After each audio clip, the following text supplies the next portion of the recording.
We used to apprehend drugs in grams. Now, we apprehend drugs in pounds, and there is enough fentanyl in this country that would kill us all. America is emerging from a government showdown, a writer's strike, and a lot of questions about the future. Today, we hear from United States Senator Marsha Blackburn. As the first woman ever elected to the U.S. Senate from Tennessee, Blackburn has fought for tax relief, a secure border, more opportunities for women, and more protections for children. And as the author of the popular book, The Mind of a Conservative Woman, Marsha Blackburn is now showing the world just what that means. From Ballard Studios in Washington, D.C., it's 13th and Park. We give you information, not a panic attack. I mean, look what's going on. I mean, my God. This was it. My kids were gonna die. That time is gone forever. This is the biggest story in America. We weren't prepared for this. Don't you want to speak truth to power? Toughest thing I ever had to do. Senator, so nice to have you on the show. So much to talk about. Justin, take it away. You've authored a bill with Senator Blumenthal regarding kids' safety online. How can we protect children and privacy in the new age of social media that so many parents and others are grappling with right now? Yeah, and first of all, let me say thank you for having me join you today. And one of the things that Senator Blumenthal and I realized in 2019 when I led the Judiciary Committee's Tech Task Force was that there was a lot of concern coming from parents. So in 2020, when he was chair and I was the top Republican on the Commerce Committee, we said, let's look a little bit more at what is happening, not only with privacy in general, but specifically what happens to kids. And as we started those hearings, the very first hearing we did, and we did 5, you would not believe the number of parents that started to weigh in and say, can I tell you my story? Mm-hmm. And I heard from Tennessee parents from every corner of the state, as well as hearing from moms all across the country who would call, and maybe their child had met a drug dealer or a pedophile. Maybe their child was cyberbullied. Their child could have ended up in the hospital, and some of them, and it's heartbreaking to think, but their child committed suicide. So as we worked with all of these parents, we thought there has to be a responsibility placed on social media to make certain kids are not being exposed to things on social media, that we have laws against that exposure in the physical world. You can't expose children to pornography or to drugs. You can't take them into a bar. There are things you cannot do. So as we looked at this problem set and said, our goal is to protect our children. And how do we need to do that with social media? So what we did was to put that burden on them to have safety by design. And they would have to have a duty of care and have to open those black box algorithms so that you've got third-party research that could be done on that. They have to go through an audit every single year. And you have to give the ability to set those standards and block some of those algorithms and things that kids or their parents may decide are not appropriate. Plus, you have to have a portal where teachers and parents and kids can report videos or individuals that are pushing self-harm, that are pushing illegal activity, that are pushing cyberbullying. And the social media platform is required to get back to that parent, to take that action within a designated period of time. And this is why you've got 45 senators that support the Kids Online Safety Act, and why you have over 200 organizations that support this legislation. I'm surprised that it's not 100 senators, frankly, because, Yeah. first of all, I applaud the fact that we talk about the lack of bipartisanship. You did this together with Senator Blumenthal, Democrat. In the same fashion, you're working with Senator John Ossoff from Georgia to try to find a way to get the FBI to catch up on one of the greatest scourges that also affect the safety of children. That's child abuse, where there are over 500,000 cases a year in America. How is that going? Well, we are making this an issue at the Judiciary Committee's Human Rights Subcommittee. And what we have found is when you have children that are in DCS custody, this becomes an issue. And wanting to make certain that the FBI is following up on these reports and that these pedophiles or child abusers are being charged and tried and convicted. And this is important to do to protect the most vulnerable among us. And we're continuing to focus on this issue, the welfare of children that are in state or federal custody. And in addition to that work, I have written Secretary Javier Becerra because at a Finance Committee hearing back in the spring, I asked him about the report of 85,000 migrant children that they could not find. And he could not answer the question, said he wasn't familiar with the issue, said he didn't know anything about that number of children that the New York Times had reported had been lost by HHS.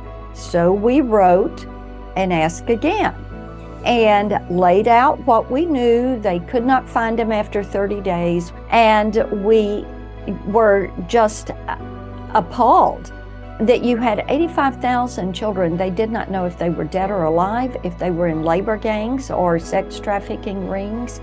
And subsequently, the New York Times reported they had found some of the children working in meat processing plants. And I got no response to the first letter, so you know what? I wrote him again. We're not going to let them off the hook. Good for you. These are 85,000 children that have come to our border unaccompanied. They are minors. They have been placed with sponsors, and they cannot find them. The immigration issue, you focused on the 85,000 children, which is unthinkable.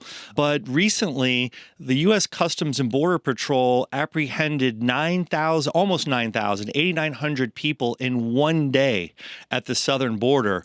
That's almost 250,000 people that they're catching at the border. What is the solution to the problem, and why can't Washington solve the problem of fixing our border? We know that this administration's border policy, their intentional actions on a border policy are to have the border wide open. We also know that DHS Secretary Mayorkas went to the wrong address recently. He did not go to Eagle Pass, where you've got that as many as 11,000 people coming across that border. He went over to McAllen and said, well, it's not so bad and our policy is working. But you can look at any of the footage, and indeed it is not. You have some of the Democrats who are beginning to say, you've got to secure this border. Primarily, they're Democrats that live or represent areas right along that border. And we hope that more of them will agree with us. And we are hopeful that we're going to see some money in the CR to secure that southern border, which absolutely needs to be done. Look, the Border Patrol for 30 years, they have said what we need is a physical barrier, we need better technology, and we need more officers and agents.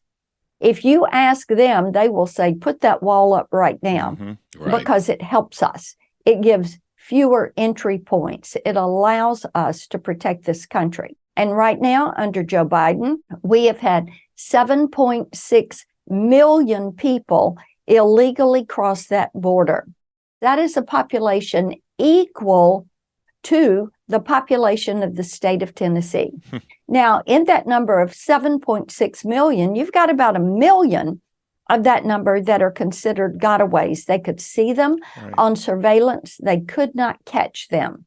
Your known and unknown gotaways, these are the people that are bringing pounds of fentanyl, 2,700 pounds apprehended so far at the southern border. They're bringing fentanyl.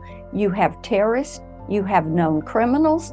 These are not people that wish us well. It has turned every state into a border state. It has turned every town into a border town. And right now, Joe Biden needs to go after the Chinese Communist Party because they're the ones that are sending these precursor chemicals for fentanyl to labs in Mexico. And then the labs, Chinese manned labs, create this fentanyl, and the cartels distribute the fentanyl, and it is killing the American people. It killed 100,000 last year. It killed nearly 4,000 Tennesseans. And this is out of control. Right now, I had a sheriff in Tennessee tell me, he said, Marsha, we used to apprehend drugs in grams.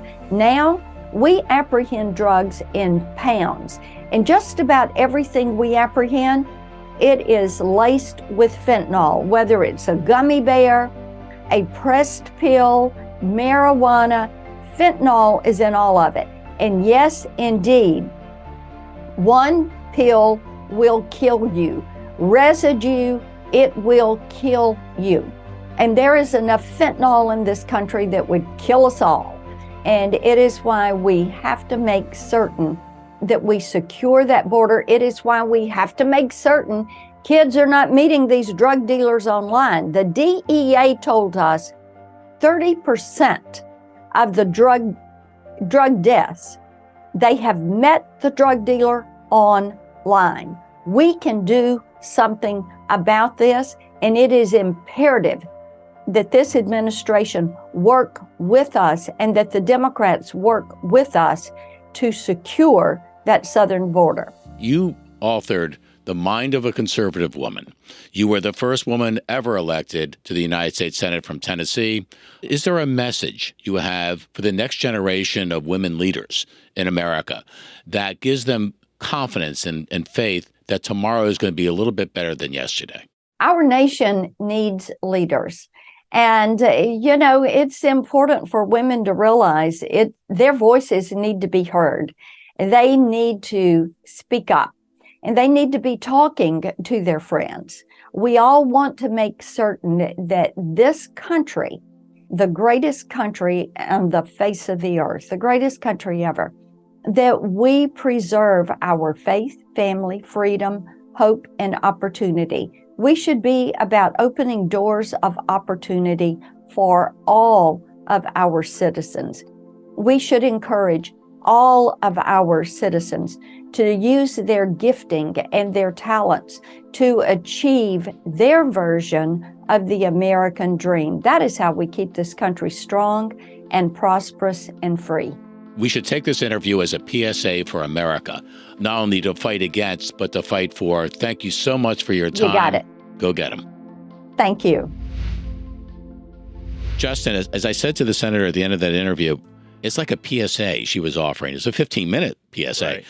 On all sorts of things. That was very impressive. Yeah, it was very impressive. And, there's a lot of people that read the news and watch the news about all the crazy things that are happening in Washington, all the chaos and infighting and partisan bickering. But, we talked to her about two pieces of legislation that she's sponsoring with Democrats, with Democrat Senator Blumenthal and with Democrat Senator Ossoff. And that's the thing that really most Americans don't hear about. They don't hear about the bipartisanship that goes on in Washington. Yep. And she's as conservative as they come. She's a conservative senator from the state of Tennessee, and here she's partnering with Democrats. So I'm glad that we got a chance to learn a little bit more about those untold stories that we don't really hear that much about. Well, she's also been doing yeoman's work on educating America about AI and AI technology and the threat of AI technology, especially wielded by the People's Republic of China, right? That, they're clearly using it to compete and ultimately possibly to dominate the world. How important is that today that we get at that issue like no one's business. Well, it's important, very important. The problem is that in my experience, technology usually is way ahead of government's ability to properly address it.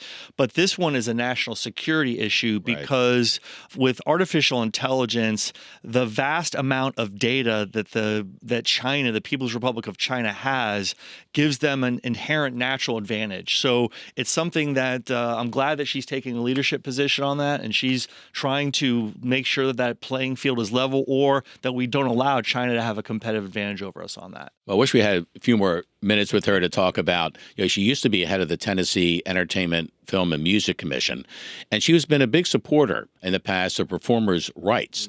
And you have this whole writer's strike that was finally settled. The actors are still out. The entertainment industry is in total flux. At some point next time, hopefully we can get at that with her. Hopefully we can, and anyone who's been to Nashville knows how strong the music culture is there and how big a part of Americana that is. So yeah, there's a lot of interest on her part in protecting that, what they call intellectual property that's created by those songwriters, those amazing songwriters. But the other issue that she talked about too is, I'd like to know what your thoughts are, because you asked her the question about the protecting children, and she really seems very passionate about that, especially with regard to the 85,000 children that DHS doesn't really know what happened to them. You can tell too, Justin, right, the difference between rhetoric and passion. Yeah, she's very, very well spoken, as many people are on Capitol Hill, but you could feel the heart behind those words. I mean, she's really after this. But the other question I wish we had gotten to, which we were talking about before the show, was the new dress code in the United States Senate, right? Where Senate Majority Leader Schumer has kind of changed his tune a little bit after one of the senators, a certain unnamed senator from Pennsylvania, was pretty much using his own dress code coming onto the floor. What do you think of that? And there was such a backlash from what Majority Leader Schumer did about loosening those dress code requirements that the Senate has now addressed it and passed a resolution to require men to wear jackets and ties and long pants while on the Senate floor. So I think that that's something that everyone can support. I don't think there's anyone that opposed it. It was bipartisan in nature, Republicans and Democrats. And it's important to keep a certain level of decorum and respect, because it's really about respect for the American people and the work that's being done there in the U.S. Senate. So flip-flops and Crocs are out. Dress shoes are in, and we're getting back to business as normal. All right, well, Pennsylvania Senator John Fetterman will have to start wearing a suit to work, some of the time at least. This after the Senate voted to reverse an informal guidance on dress code issued by Senate Majority Leader Chuck Schumer last week. Though we've never had an official dress code, the events over the past week have made us all feel as though formalizing it is the right way forward. Remember to subscribe today and hit the bell so you never miss another episode of the show with that trademark opener. From Washington, D.C., it's 13th and Park.